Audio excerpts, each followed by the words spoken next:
हाँ जी दोस्तों, तो मैं आपका दोस्त हुसन सिहाल एक बार फिर से आप सभी का तहे दिल से स्वागत करता हूँ। तो दोस्तों, आज दिल्ली में बड़ा ही प्यारा माहौल बना हुआ था और संगत भी काफ़ी ज़्यादा अलग-अलग स्टेट से आई हुई थी। जैसे कल 30 मिनट का सत्संग और बच्चों द्वारा शब्द पढ़े गए, फिर उसके बाद सवाल-जवाब का प्रोग्राम किया गया। आज भी वैसा ही माहौल कुछ बना हुआ था और आज एक अलग ही एनर्जी थी पंडाल में। कल 6 दिसंबर के सवाल-जवाब इसी चैनल के ऊपर हैं, सिहाल परमारथ के ऊपर, आप सुन सकते हैं। और आज 7 दिसंबर के सवाल-जवाब जो दिल्ली में हुए थे भाटी माइंड्स में, वो आप सभी के साथ शॉर्ट में शेयर करेंगे। सवाल जवाब शुरू करने से पहले आप जी से विनम्र पूर्वक बेनती है कि डिस्क्रिप्शन में व्हाट्सएप चैनल का लिंक है, जल्दी से जाकर ज्वाइन हो जाएं। ऐसी ही परमार्थ की वीडियो देखने के लिए चैनल को सब्सक्राइब भी कर दीजिएगा और ऑल नोटिफिकेशन बेल दबाना ना भूलें। और आज जो पाठी साहब जी ने सत्संग किया वो था गुरु तारेंगे हम जाने, और सारा सत्संग विश्वास और प्रेम के ऊपर किया गया। बड़ा ही बाकमाल पाठी जी ने सत्संग किया। फिर जो सवाल जवाब का प्रोग्राम था वो कुछ इस प्रकार था। पहला सवाल किसी ने किया कि बाबा जी, मेरे मामा जी की शादी नहीं हो रही है, क्या करें? तो बाबा जी ने मजाक में कहा कि यहाँ पर सारी बहनें सुन रही हैं, कोई ना कोई तो आ ही जाएगी। सारी संगत पंडाल में हंसने लग पड़ी और हुजूर जी भी हंसे। नेक्स्ट सवाल किया गया कि बाबा जी, जो भी करता है मालिक सही करता है, और बाबा जी इस बात का हमें पता भी है कि मालिक जो करता है ठीक करता है, तो हम दुखी क्यों हो जाते हैं, इसके बारे में थोड़ा सा बताएं। तो बाबा जी ने फरमाया कि बेटा देखो, इंसान का दायरा ना बहुत छोटा है। जब हमारी वो चीज गिनती में आना शुरू हो जाती है ना, तब बात बिगड़ने लगती है। इंसान का दायरा छोटा है, हमारी बेहतरी किसमें है ये मालिक को सबसे ज्यादा पता है, इसके बारे में हमें नहीं पता है बेटा। फिर अगला सवाल किया गया कि बाबा जी, मैं ना अपने करियर को लेके बहुत ज़्यादा दुखी हूँ और बहुत ज़्यादा चिंतित हो जाता हूँ और मुझे कुछ समझ नहीं आता, दिमाग हमेशा कंफ्यूज सा हुआ रहता है कि आगे क्या करूँ क्या ना करूँ, तो इसके बारे में आप थोड़ा सा बताएं। तो बाबा जी ने कहा कि बेटा, नानक दुखिया सब संसार। यहाँ पे बेटा मेरे को बताओ कौन सुखी है? किसी से भी आप पूछ कर देख लो। किसी को बेटा किसी चीज़ की चिंता खा रही है, किसी को किसी चीज़ की चिंता खा रही है। कोई भी बेटा यहाँ पर सुखी नहीं है। किसी न किसी को कोई ना कोई रोग लगा ही हुआ है। और बेटा, चिंता ताकि कीजे जे अनहोनी होए। चिंता तो बेटा हम तब करें ना अगर कोई भी काम या कोई भी सिचुएशन हमारी वजह से हो रही हो। जब वो होना उसकी मर्जी से है तो हमने तो उसके बारे में रहना है ना बेटा।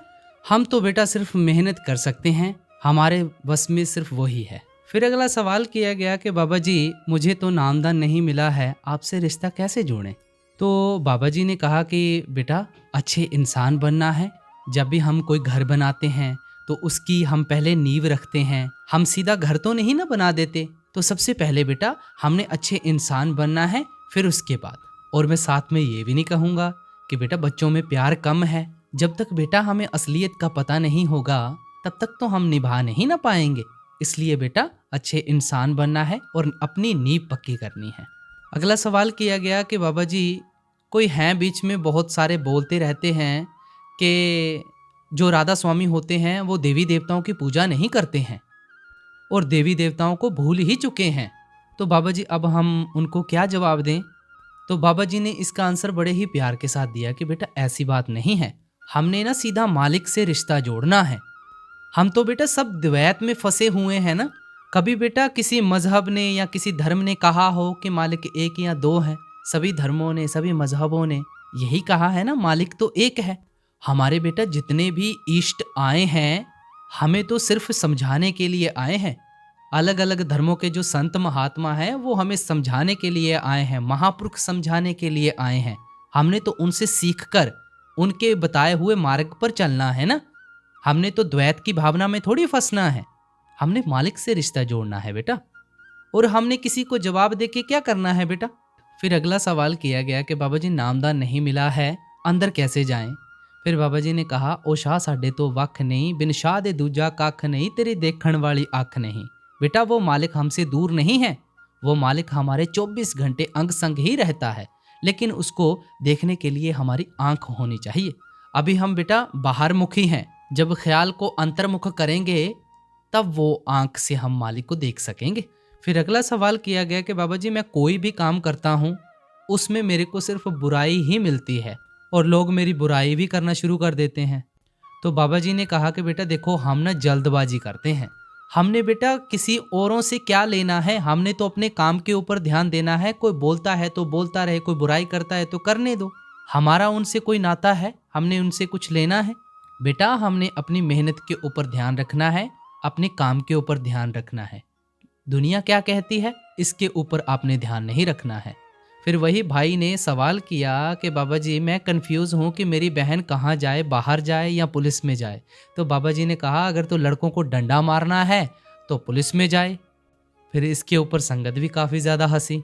फिर अगला सवाल किया गया कि बाबा जी आप हंसते हुए ना बहुत सुंदर लगते हो। ये सवाल एक बहन ने किया और इसका सवाल का जवाब बाबा जी ने इस प्रकार दिया। और एक बाबा जी ने सॉन्ग गुनगुनाया, हंसने की चाहत ने मुझे बहुत रुलाया है, मेरा दुख ही मेरा साया है। ये बाबा जी ने गाना गुनगुनाया। तो बाबा जी ने कहा कि बेटा ये मेरा दर्द है, और सारी संगत हंसने लगी। फिर अगला सवाल किया कि बाबा जी मैं आईपीएस बनना चाहता हूँ, एग्ज़ाम में मेरे साथ चलना और मेरे पे बाबा जी दया मेहर करना। तो बाबा जी ने साथ में यह भी कहा कि बेटा अगर मैं ही तेरे साथ जाना होता तो मैं ना आईपीएस बन जाता। बेटा खुद मेहनत करनी है, खुद आगे बढ़ना है, बाकी बेटा उस मालिक के ऊपर है, मालिक बख्शिश करेगा। अगर बेटा दूसरी तरफ हम ये सोच लें कि हमारी जगह पे आकर कोई और मेहनत करेगा, तो बेटा ये ऐसे तो नहीं होने वाला है ना। मेहनत तो बेटा हमें खुद करनी पड़ेगी। फिर अगला सवाल किया गया कि बाबा जी जो लोग नामदान लेकर गलती करते हैं वो ऐसा क्यों करते हैं?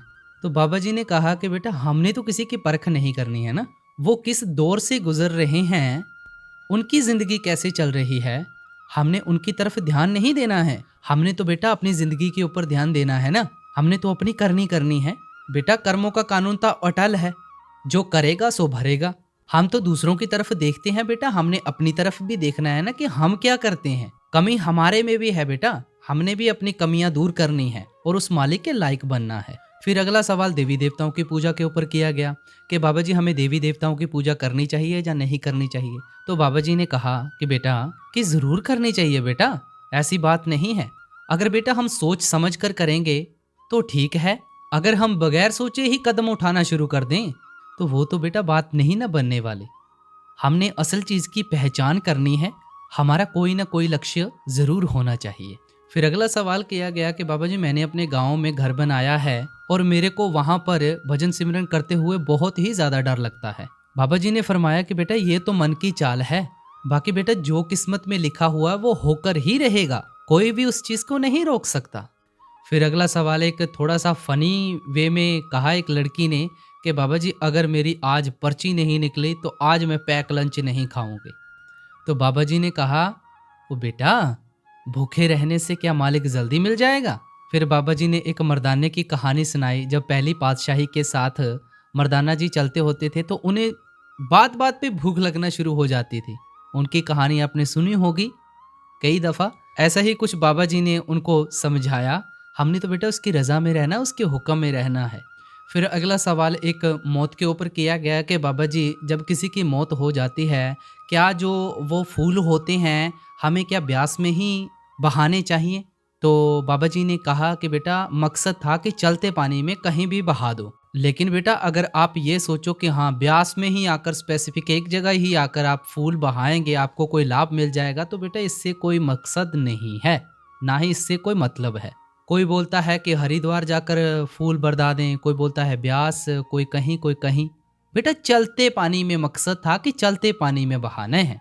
आत्मा तो बेटा शरीर से निकल गई और शरीर तो मिट्टी बन गया है, उसके बाद बेटा क्या फर्क पड़ता है, फूल चाहे कहीं भी बरता दो। लेकिन बेटा हमने ना इन भ्रमों से ऊपर उठना है, हमने मालिक की भजन बंदगी में लगना है, हम इन्हीं में उलझ के रह गए हैं, इनसे ऊपर उठो बेटा। फिर अगला सवाल किया गया कि बाबा जी मेरे दादाजी को कैंसर था, मेरे पिताजी भी ठीक नहीं रहते, मेरी माताजी को भी कैंसर हो गया और लोग बोलने लगे कि जो भी यहाँ से नामदान लेता है उसे कोई ना कोई बीमारी लग जाती है या उसे कोई ना कोई कैंसर रोग हो जाता है। तो बाबा जी ने फरमाया कि बेटा कबीर साहिब जी की बाणी है, करनी आपो अपनी के नेड़े के दूर। बेटा जो दुख हमारे ऊपर आते हैं वो हमारे कर्म किए हुए हैं, हमारे ऊपर उन कर्मों का प्रभाव पड़ता है तब हमें दुख आते हैं। अगर आप ये सोच लें कि आपको यहाँ पर आकर ये बीमारी लग गई है तो बेटा ये तो आपकी सोच है।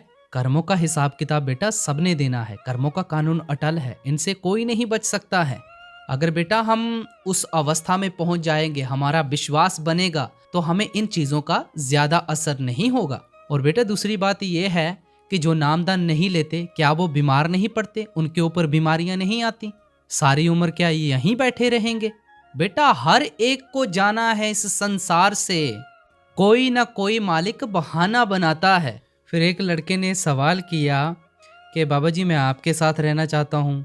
बहुत सारे सवाल किए इस लड़के ने बाबा जी के साथ, लेकिन इसने थोड़ी देर बाद कहा कि बाबा जी मेरी पार्टनर भी यहाँ पे आई हुई है। तो बाबा जी ने एक मिसाल दी कि पंजाबी में एक कहावत है, कहिए तीनू तो सुनाइए नूनू।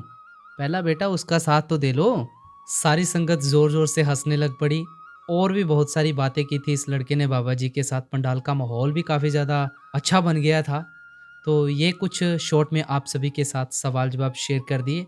चैनल को सब्सक्राइब करके और नोटिफिकेशन बेल दबाना ना भूलिएगा। डिस्क्रिप्शन में व्हाट्सएप चैनल का लिंक है, जल्दी से जाकर ज्वाइन हो जाएं। छोटी से बड़ी अपडेट वहां पर आपको मिल जाती है।